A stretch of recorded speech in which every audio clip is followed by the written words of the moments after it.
Hello everyone, আজকে থাকছে আপনাদের জন্য এরকম মন স্যাটিসফাইং করা একটা ডেজার্টের রেসিপি, যেটা দেখতে যতটা বেশি সুন্দর খেতে কিন্তু তার চেয়েও অনেক বেশি মজা। আর এটা আমি বানিয়েছি এরকম গাজর দিয়ে। তো গাজর দিয়ে কিভাবে এরকম সুন্দর একটা ডেজার্ট আমি তৈরি করলাম সেটা দেখতে হলে কিন্তু পুরো ভিডিওটার সাথে থাকতে হবে। Hello everyone, welcome to cook and cook.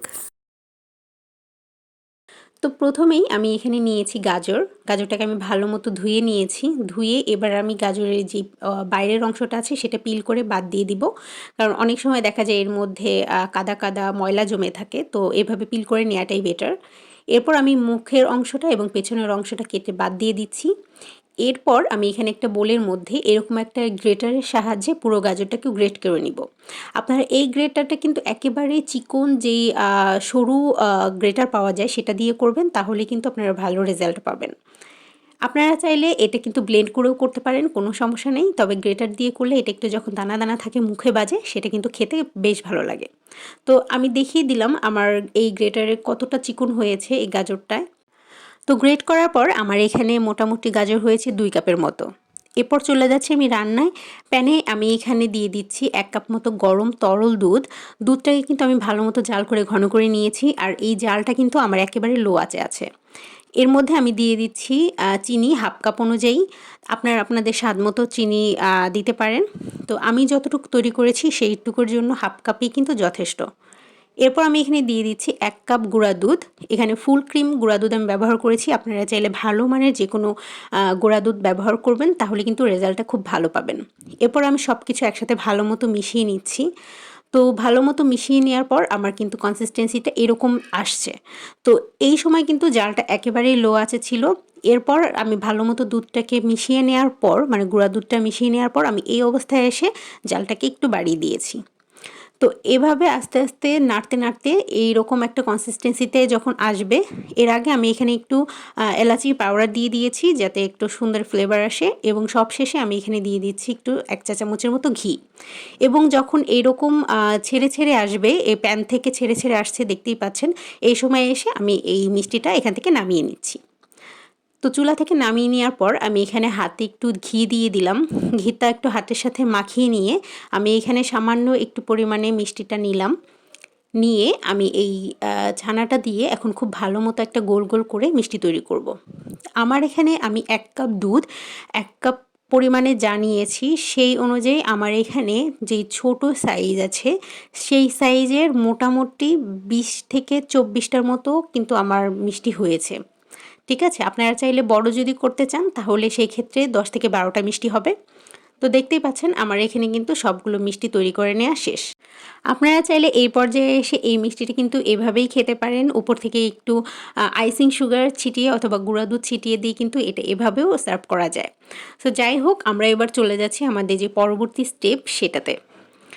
এটার জন্য আমি এখানে প্রথমে একটা প্যান নিয়েছি। তো প্যানের মধ্যে আমি দিয়ে দিলাম গ্রেট করে রাখা যে গাজর কুচি আমি রেখেছিলাম, পুরোটাই এখানে আমি ঢেলে দিচ্ছি।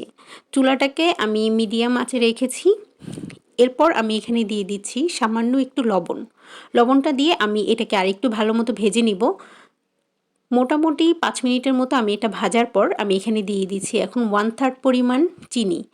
সো আমি আবারও বলছি, যারা মিষ্টি কম বেশি পছন্দ করেন তারা আপনাদের পছন্দ অনুযায়ী কিন্তু মিষ্টি এখানে ব্যবহার করতে পারেন।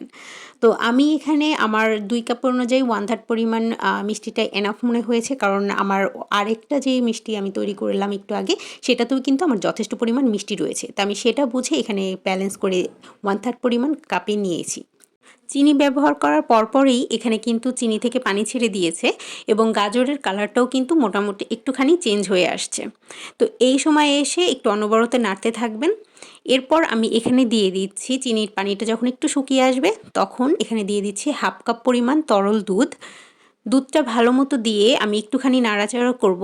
এই পর্যায়ে এসে আমার যাতে গাজরটা পুরোপুরি সেদ্ধ হয়ে যায় এজন্য আমি এটাকে একটুখানি 5 মিনিটের জন্য ঢেকে সেদ্ধ করব।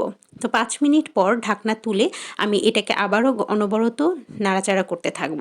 তো মোটামুটি এটা চুলায় আপনারা কিন্তু একটুখানি হাই হিটে দিয়ে নাড়তে থাকবেন। তো হাই হিটে দিয়ে নাড়তে নাড়তে যখন আপনার দুধের সাথে এই গাজরটা একেবারে সেদ্ধ হয়ে আসবে, পানি অল্প থাকবে, এই পর্যায়ে এসে আমি দিয়ে দিলাম এখানে 1/4 কাপের মতো গুঁড়া দুধ। গুঁড়া দুধটা দেওয়ার পরপরই দেখবেন এটা একটা ক্রিমি টেক্সচারে পরিণত হয়ে যাচ্ছে। আস্তে আস্তে সব কিছু শুকিয়ে যাচ্ছে, পানি চিনি সব কিছু। এই পর্যায়ে এসে আমি একটুখানি ঘি দিয়ে দিলাম। ঘি দেওয়ার পর আমি এটাকে আরেকটু নাড়াচাড়া করে নামিয়ে নিচ্ছি। তো ব্যাস আমার এখানে গাজরের হালুয়াটাও রেডি। এরপর আমি এটাকে একটুখানি সাইডে নিচ্ছি, আর আমি যে ছানার মিষ্টিটা তৈরি করলাম সেটাও আমি এখানে রেখে দিচ্ছি। এবার আমি হাতে আবারও একটুখানি ঘি মালিশ করে নিলাম। এরপর আমি প্রথমে নিয়ে নিচ্ছি আমার যে গাজরের হালুয়া সেটা। সাবধানে, আপনারা খুব বেশি গরম অবস্থায় কিন্তু করতে যাবেন না, তাহলে আপনাদের হাত কিন্তু পুড়ে যাওয়ার সম্ভাবনা থাকবে। এরপর আমি এভাবে একটুখানি চ্যাপটা করে নিয়ে দিয়ে দিচ্ছি মাঝখান বরাবর এরকম একটা করে ছানার মিষ্টি দিয়ে আমি জাস্ট এটাকে একটুখানি কভার করে দিব। মোটামুটি আপনারা এইখানে চেষ্টা করবেন গাজরের যে উপরের লেয়ারটা আছে সেটা একটুখানি বেশি দেওয়ার, যাতে একটু মোটা হয়, তাহলে যখন আপনারা এটা কাটবেন তখন কিন্তু দেখতে খুব ভালো লাগবে। তো ব্যাস আমার এরকম মিষ্টি তৈরি করা শেষ। এবার আমি এই মিষ্টিটাকে একটুখানি গুঁড়ো দুধের মধ্যে গড়িয়ে নিব। আপনারা চাইলে যে আইসিং সুগার আছে সেটার সাথেও কিন্তু এটা ভালো মতো গড়িয়ে নিতে পারেন। তো এভাবে আমি একটুখানি গুঁড়া দুধের মধ্যে গড়িয়ে ভালো মতো হাতে করে গুঁড়া দুধটা একটু ঝেঁকে নিব।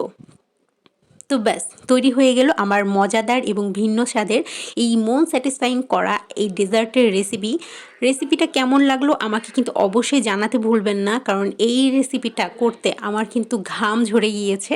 তো আশা করব রেসিপিটা দেখে আপনাদের সবারই অনেক ভালো লাগবে, আর যদি ভালো লেগে থাকে তাহলে আমার ভিডিওতে কিন্তু একটা লাইক করবেন, শেয়ার করতে ভুলবেন না ফ্রেন্ডস এবং ফ্যামিলি সবার সাথে, আর সাবস্ক্রাইব করতে কিন্তু একদমই ভুলবেন না। তো দেখা হবে নেক্সট ভিডিওতে কি দেখতে চান, কেমন রেসিপি দেখতে চান সেটা কিন্তু আমাকে অবশ্যই জানাতে পারেন। আর যারা আমাকে সাপোর্ট করছেন তাদেরকে জানাচ্ছি অসংখ্য ধন্যবাদ। আল্লাহ হাফেজ।